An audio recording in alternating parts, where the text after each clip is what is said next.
Hello, the purpose of this video is to provide you the information you may have missed if you did not attend the Sand Creek Junior Senior High School Virtual Education Parent Workshop. My name is Erica Shoy-Millick. I'm the 11th and 12th grade English teacher here at Sand Creek, and I'm hoping to also make you available some information from our IT director, Darren Marsh, as well as our guidance counselor, Andrea Rumler.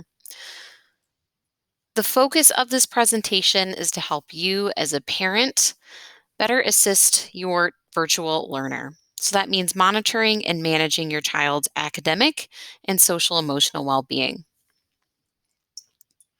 We won't be able to hit all the same agenda items on this particular slide.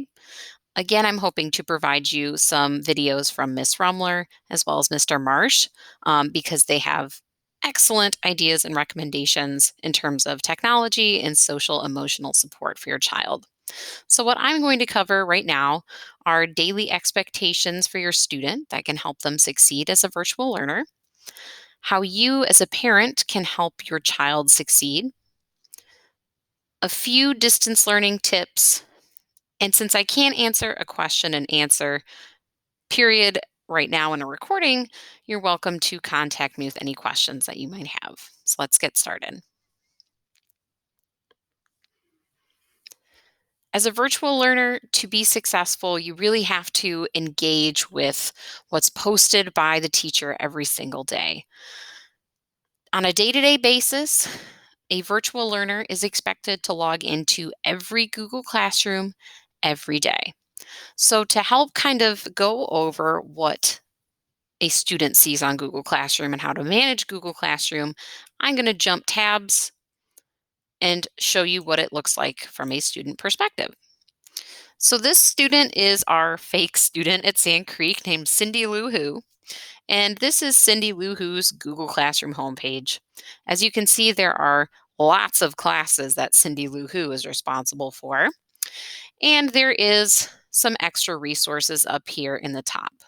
So to enter any of these classes, you just click on the title at the top and it'll take you into the class. And there's some additional resources along the side, and you can get to all the classes in a list format over here as well. So let's choose a class for the purpose of this presentation. We'll be going into the virtual student orientation class. And this is what the classroom will look like. So when I say to log into every Google Classroom every day, whatever classes that Cindy Lou Who has listed, which as you can see, there's a lot, Cindy Lou Who needs to check in with every single class, which means clicking on each of the classes in the home screen and reading what's posted. So the page that you land on as a student is called the stream. The stream has all of the announcements, assignments, materials, everything is posted in the stream. Think of it like your Facebook or your Twitter feed. So everything is listed by the date it was posted. While this is great, it keeps all the information in one place. Your child really should not be using the stream to complete their classwork. They should be using the classwork tab. So if you're following my cursor, up here in the center, there is a section called classwork. Classwork is where all of their assignments are posted in an organized way. So as you can see, this is broken into sections or topics, whereas the stream is just one long list of materials. It would get really overwhelming as a student to try to find what you're responsible for doing if you're just looking at a list that looks like this. So go to the classwork tab. This is really the best spot to find out what you have to do for your classes. The teachers at Sand Creek have agreed to, for the most part, use weekly topics or weekly sections to organize classwork. So that will make it easy to find what's due every week. You can even go into previous weeks to see what you might have missed as well. You can see that there are different icons under the topic name, which is right here. Some of them are grayed out and some of them are bright blue. So the bright ones are assignments that you have to complete, and anything grayed out is something that you've already done. So for example, Cindy Lou Who has already completed this assignment. What is your favorite color? It says it's turned in. It was posted the 8th. It's due tomorrow before midnight. Let's view the question. So the question is here. If there were any additional details, there'd be more listed here, but Cindy Lou Who answered red as her favorite color. So that one's complete. It's turned in, the work is there. We're all good. But there's two assignments that Cindy Lou Who still needs to complete. One is weekly goals, and the other is would you rather. So when your child goes to complete assignments, an easy way to tell if they've done it or not is to see if it's grayed out or if it's bright blue. This can be deceptive, however. For example, let's say Cindy Lou Who goes to complete the weekly goals assignment. I'm going to click View Assignment. The directions are here. Please write down your goals for the week in a Google document. Cindy is going to add a Google Doc, getting ready to answer the question by writing down the goals for the week. But maybe Cindy is trying to complete this assignment while she's watching TV. And she watches a whole episode of television, and then she turns back to her Chromebook and she's like, oh, I've already done my work. It's already attached. I'm ready to go. And Cindy Lou Who clicks the turn in button. All right, we're good to go. So Cindy goes on with her day, and look, it's all grayed out on her classwork, and it looks like she's ready to go. It looks like it's been turned in. There's a problem though. So one big thing that teachers have seen is that when students submit classwork, sometimes we get blank documents. So this is the teacher's screen. Since I'm the teacher for the virtual student orientation, I can see all the work that's been turned in. So if I go to weekly goals, the assignment that Cindy just turned in, and I pop it open, I go to read all of her great weekly goals, and there's nothing here. So even though Cindy Lou Who turned it in, she has not yet completed the assignment. And that's because she left the document blank. So as a teacher, I might go in, as you can see here, and leave her a private comment that says, please complete the assignment.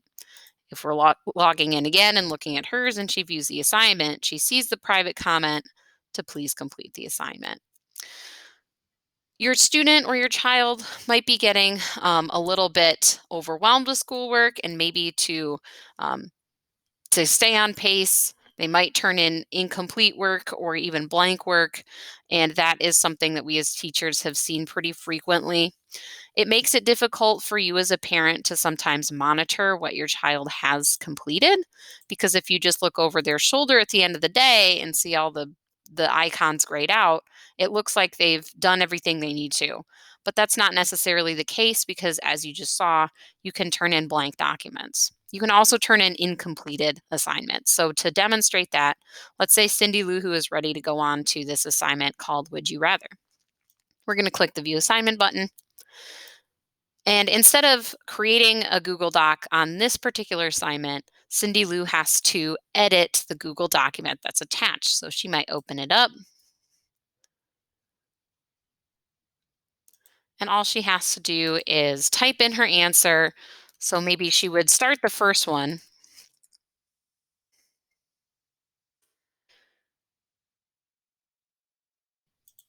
And at this point, she could turn in this assignment without completing the assignment. So if she went back and clicked turn in and hit the turn in button,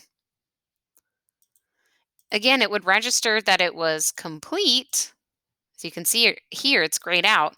But as we just saw, she hasn't completed it. So if I go in from the teacher's perspective and I look at the Would You Rather, open up Cindy Lou Who's document, all I see is one answer. So when it comes to assisting your child with their work through Google Classroom, it does seem like a lot and overwhelming to have them show you the work that they've completed, assignment by assignment. But if you really want a clear perspective of what they have turned in, unfortunately, that's just the best way that you can do that. From the student perspective, even if they don't complete the assignment all the way, or if they turn in a blank assignment, it still shows up as this completed gray icon. If Google could do something to address that or make it better, that'd be great. But right now, the technology just isn't there. We try to, as teachers, let the students know if something is blank or incomplete, but it is difficult to stay on top of all of that. And we generally assume that a student does know when they have turned in a blank assignment. There might be points where they have accidentally forgotten to upload a document to turn it in, but for the most part, it seems quite clear that students are at least a little bit aware of the fact that they're not done or it's a blank document. One other common problem that we've seen with Google Classroom work is that students will rely on something called the to-do list. So the to-do list is a really great resource, don't get me wrong. And if this helps your child stay organized, that's great. The problem with the to-do list, as you can see, it does list obviously what they have to do and when, as long as missing assignments and completed assignments. Um, it does share some issues. So again, it could be marked as done even if they haven't actually completed the work. And not all assignments are posted the same way. So, for example, if we are looking at this particular week, we as we just saw, we looked at this assignment for favorite color, weekly goals, and we looked at would you rather. We haven't even looked at this weekly journal. So this one you can see the icon looks a little bit different. This is a material instead of an assignment or a question. But if I don't pop this open and read it, I wouldn't know that I had something I had to do. So, depending on what the assignment is, teachers might post it in a little bit of a different format. So, as you can see here, please write a new entry in your weekly journal. Complete your journal entry by Monday, February 15th.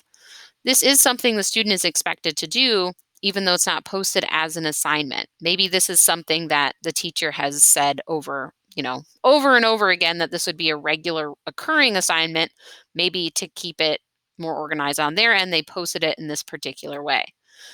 Materials like this don't show up in the to-do list. So if you don't check, if you don't read through the list of what you have to accomplish, you would miss this. So it's really important not to rely on the to-do list. You can use it as a resource, but it's really important to go through in the topic in this organized way, kind of check in to see everything that needs to be completed.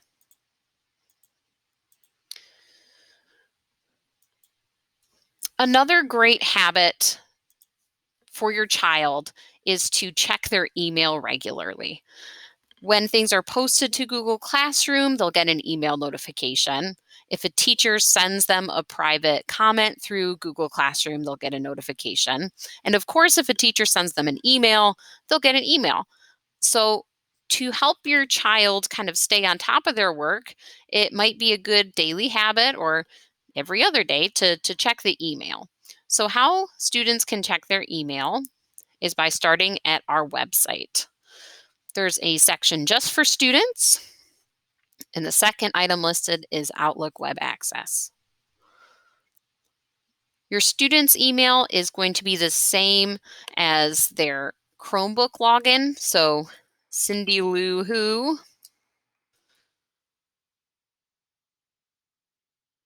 is going to get logged in really quickly.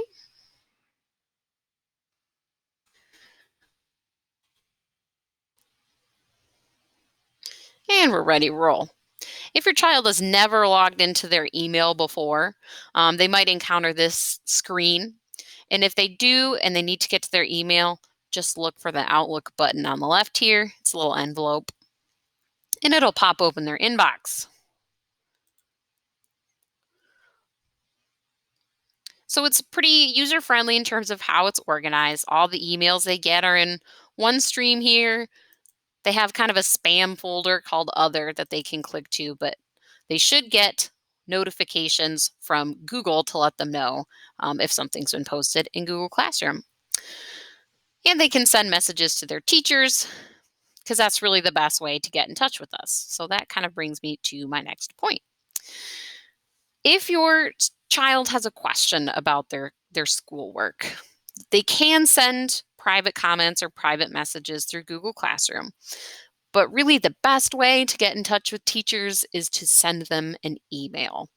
I say this because speaking as a teacher, I get a lot of messages sent through Google Classroom, and sometimes my email lists those as spam. So they don't always make it to my inbox. And unfortunately, I don't always see them right away because they're not in my featured inbox list. So everything that comes from a student under a student's email comes right to my inbox. So I always see it and then I can respond promptly. And that's the goal. We want to respond and communicate fluidly and promptly.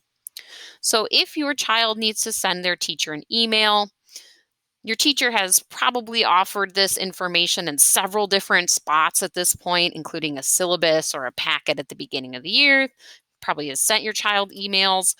But if they need to find a list of teacher emails, they can go to school and then junior, senior high school teachers, and then you have a great list of email addresses all in one place. So you just find the teacher you need to email and then get their email address that's listed right there.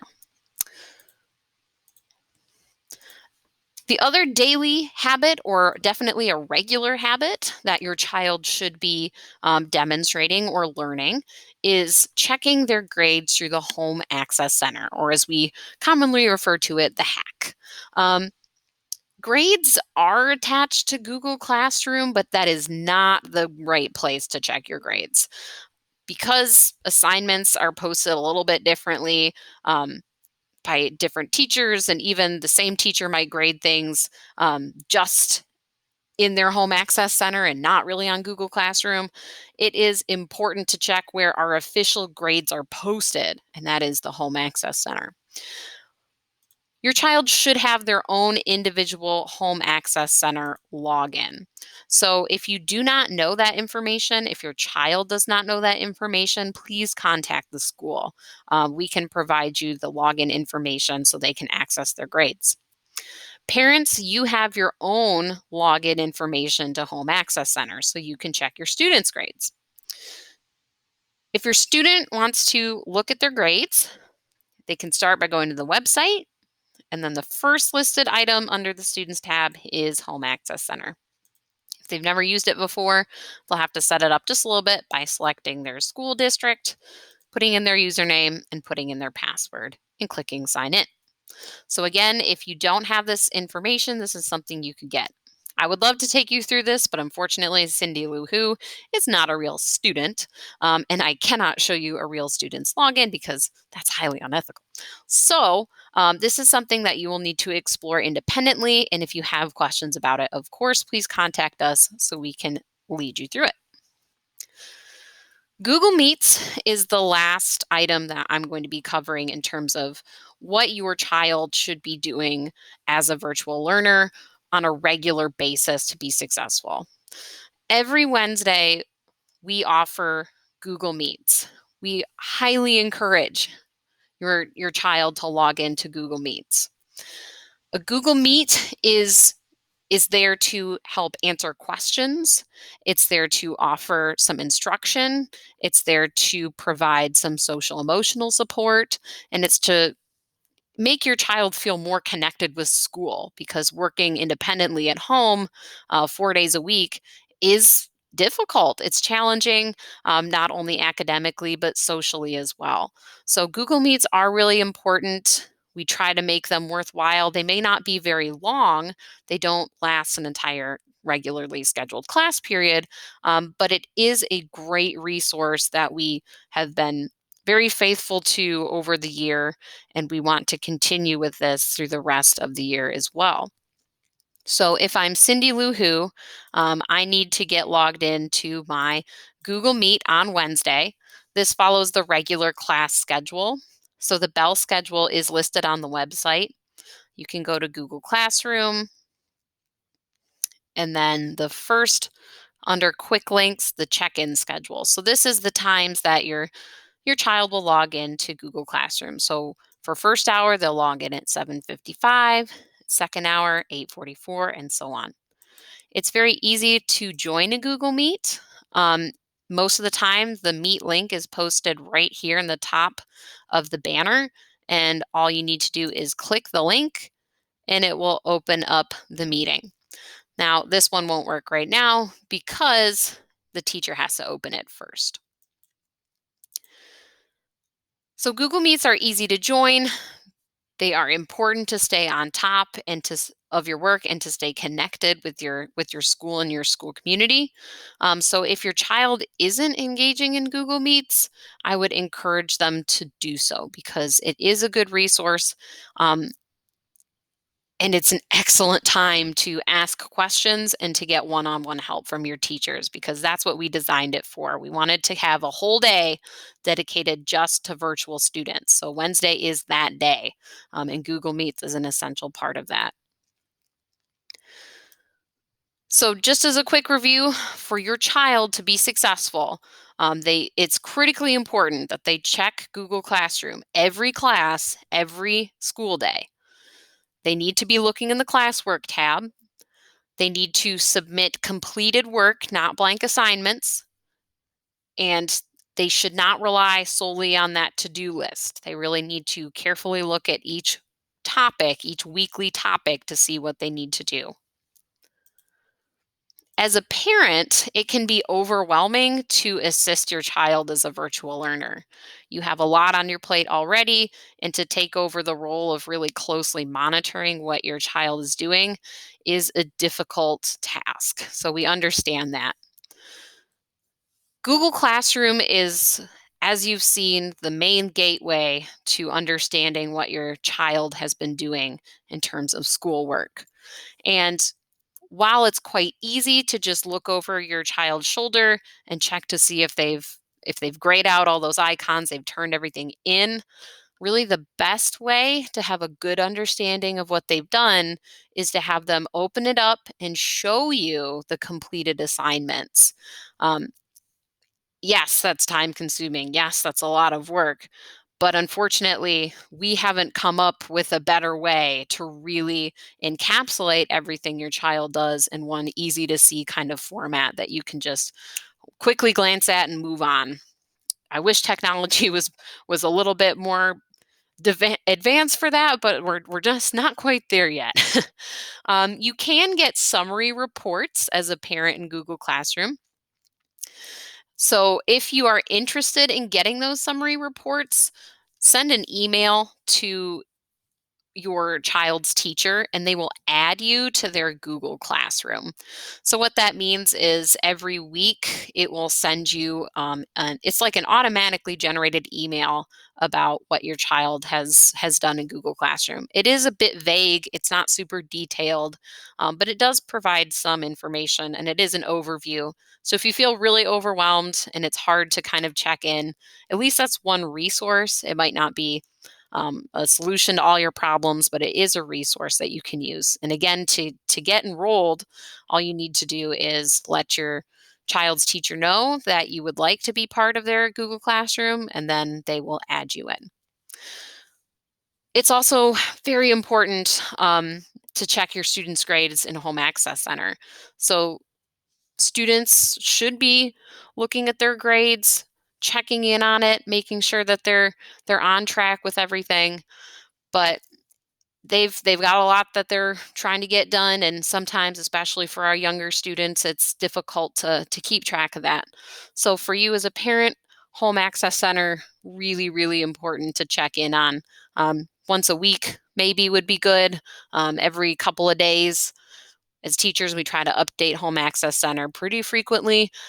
So it may not be absolutely everything your child has turned in up to that day, but it'll be as recent as we can keep up with. Again, parents, you have your own login to Home Access Center. And if you don't know that information, please contact the school and we can get it to you.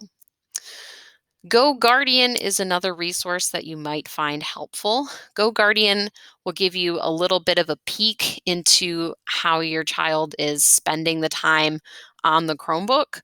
So they have a school provided device, their Chromebook, and GoGuardian is an app that can give you an overview of how much time they're spending on different websites and on different apps within that Chromebook. So if you're at work all day and your child has spent 4 hours on YouTube and only an hour on schoolwork, hopefully GoGuardian will give you that information. And then when you get home, you can have that conversation with your child about time management and maybe focus strategies to keep those distractions at bay.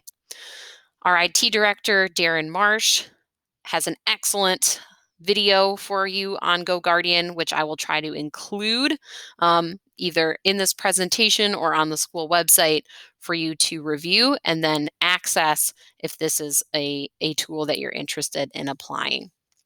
It's really just about monitoring.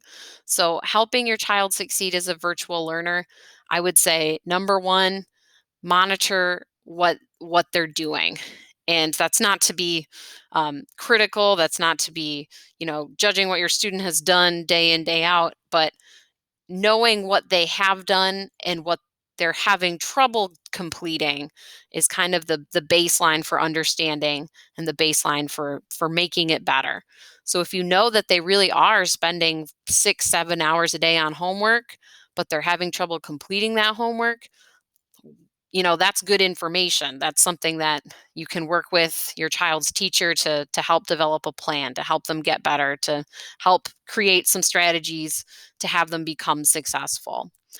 As teachers, we see them on Wednesdays, hopefully, when they log into Google Meets. We communicate with them over email when we can get a hold of them or when they get a hold of us. And of course, when we're providing feedback on the assignments they turn in.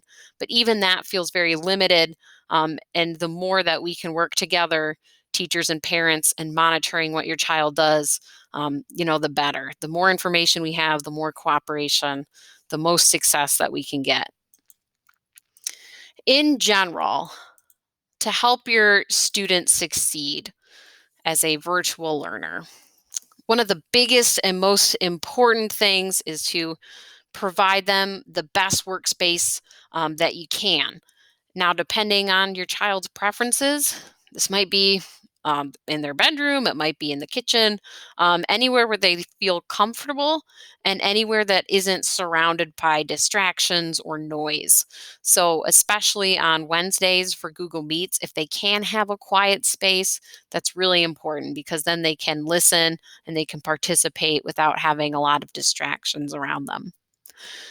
The virtual learners that I have seen be very successful are creating and sticking to a schedule. And what I mean by that is they follow the bell schedule of the day pretty closely. They wake up early in the morning. They get to work on their school assignments by 8 in the morning. They take breaks, 4 or 5 minute breaks here and there, like you would during school for passing periods. They eat their lunch, they do a little bit more after lunch, and then they give themselves a break or they complete other things that they need to complete. Sticking to a schedule has been very beneficial to a lot of virtual learners, at least in my classes.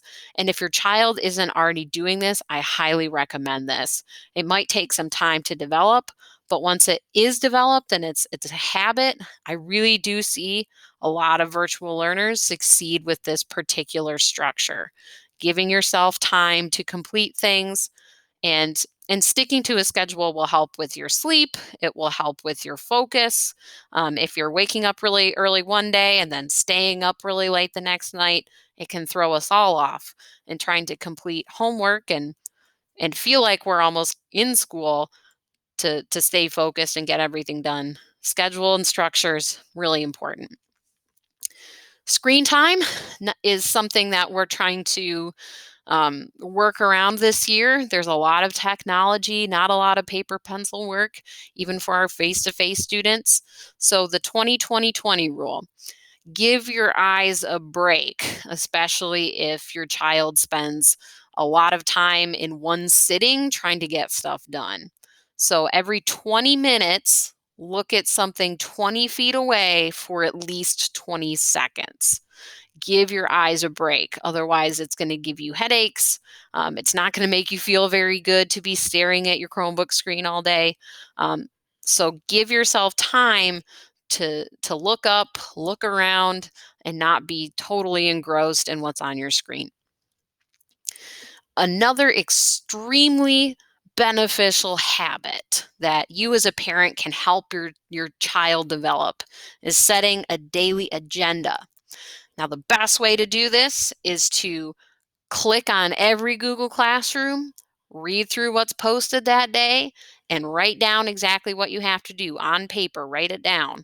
Write down when it's due, and as you complete it, cross it off your list. Making yourself an agenda, a things to do list, has been very helpful to a lot of the virtual learners that I have contact with. And I think if this is something that your child doesn't do already, this is going to be a real game changer. It seems simple, but if you don't practice it, if you don't have the habit, it's just something that's difficult. It's something that you don't have to support you.